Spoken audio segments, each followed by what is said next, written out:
Alam mo ba ang pakiramdam na naliligaw sa gitna ng malawak na maze?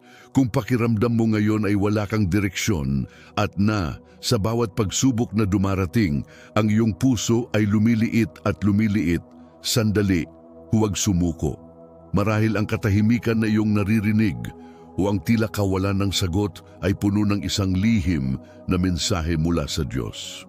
Oo, isang mensaheng naghihintay na iyong maunawaan, isang bulong sa gitna ng ingay ng iyong mga pagdududa. Sa maikling pagsusuri na ito, tatalakayin natin ang 4 na pahiwatig na maaaring sumagot sa iyong paulit-ulit na tanong. Panginoon, nasaan ka? Bakit parang hindi ka tumahimik? Iyon ang pinakamahusay na maaari nating isipin, hindi ba? Kapag natambak ang problema, ang unang pumapasok sa isip ko ay, kasalanan ko ba? Bakit ako pinaparusahan? Para bang may listahan ng Diyos ng ating mga pagkakamali at ito ang akusasyon. Ngunit mali tayo tungkol doon. Sa Santiago 1:2-4, sinasabi nito, isipin ninyong buong kagalakan kapag kayo ay humaharap sa iba't ibang pagsubok. Masaya, talaga? Bakit tayo dapat maging masaya sa gitna ng pagdurusa? Dahil alam ng Diyos na ang mga pagsubok ay parang gym para sa espiritu, isang paglaban na hindi lamang magpapalaki kundi magpapatibay sa iyong pananampalataya. Hindi kanya pinaparusahan, inihahanda kanya para sa mas malaking laban, para sa mas malaking tagumpay. Kaya't kung sa tingin mo ay durog ka sa dagat ng mga problema, isipin ang tungkol sa pagiging isang mas malakas na bayani. Ang bigat na nararamdaman mo ay pagsasanay, hindi parusa mula sa isang malupit na hari. Ito ay hinuhubog ng isang mapagmahal na ama. Naalala mo ba yung babae sa Mark 5? Ang may sakit na 12 taong gulang na batang lalaki ay ginugol ang lahat ng kanyang pera sa mga doktor, ngunit walang nangyari. Sa halip na gumaling, siya ay lumala. Ngunit sa isang kamay lamang sa tagiliran ni Jesus, siya ay gumaling. Ano ang itinuro niya sa atin? Ang magkaroon ng pag-asa, ang magtiwala kahit hindi mo alam kung paano. Ganyan ang Diyos. Hindi lang siya ang nanghiram ng cellphone mo. Siya rin ang nagre-reforma sa buhay mo. Kung sa palagay mo ay nawawalan na ng signal ang iyong panalangin ngayon, marahil ay nagsasanay ka lang ng pagkabigo ng pagtitiwala ng pananampalataya.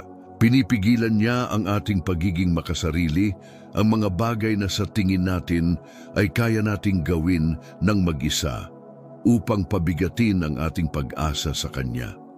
Gusto niyang makita mo na kaya niyang gumawa ng paraan kahit na wala ka ng dapat panghawakan. Kaya kahit na hindi mo pa nakikita ang susunod na hakbang, lumakad ka lamang sa liwanag na mayroon ka. Aalagaan ka ng Diyos sa bawat anino na hindi mo pa maintindihan. Ang pagtitiwala ay hindi ang kawalan ng takot, ngunit kumikilos sa kabila nito. Isipin si Abraham nang sabihin sa kanya ng Diyos na lisanin ang kanyang tinubuang lupa. Wala siyang Google Maps, walang itinerary, walang reserbasyon sa hotel. Sa kanyang pag-alis, nagtiwala siya. At siya ay dinala sa mayamang lupang pangako, isang lupain na pagmumulan ng isang dakilang bansa. Para sa amin kapag kami ay nasa ilang ng panahon ng paghihintay, pakiramdam namin ay walang patutunguhan, walang direksyon. Ngunit ang ilang ay hindi isang destinasyon, ito ay isang silid-aralan. Sa silid-aralan na ito, nahuhubad ang ating kaakuhan, nabubuo ang ating pagpupursige, at ang karakter na kakailanganin natin pagdating ng pangako ay sinimulan. Hindi ka lang naghihintay, hinuhubog ka. Ginagawa nitong mas handa, mas malakas, at mas may kakayahang pangasiwaan ang mga biyayang dumarating. Kaya kung pakiramdam mo ay nasa waiting room ka, huwag kang mainip. Ang waiting room ay hindi isang bilangguan. Ito ay isang lugar ng pagsasanay para sa isang mas malaking misyon. Bawat paghihintay ay may kasamang paghahanda. Madalas sinasabi sa atin, maghintay ka lang, darating ang Diyos. Totoo yon, pero mas totoo, kahit hindi mo pa nararamdaman, nandyan na siya. Hindi siya darating dahil hindi siya umalis. Tandaan ang kwento ni Daniel sa Daniel 2. Binuksan ng Diyos ang isang malalim na paghahayag kay Daniel pagkatapos nilang manalangin ng sama-sama. At ano ang sinabi ni Daniel? Purihin ng Diyos na nagliliwanag ng mga lihim. Ang sikretong madalas nating nakakalimutan. Kahit nakalimutan natin, hindi niya nakakalimutan. Pagod man tayo, hindi siya pagod. Ang kanyang pagmamahal at presensya ay hindi nakadepende sa ating nararamdaman. Kaya kung ikaw ay nasa gitna ng pagbabago sa buhay, isang career break, problema sa pamilya, humihinang kalusugan, sabihin sa iyong sarili, ang Diyos ay nasa remote control ng buhay ko. Hindi ko nakikita kung ano ang ginagawa niya ngayon, ngunit hindi niya ako iiwan, hindi niya ako pababayaan. Ang kanyang pangako ay tapat at totoo, anuman ang mga pagsubok na dumating. Kaya, ulitin natin ang 4 na lihim na mensaheng ito.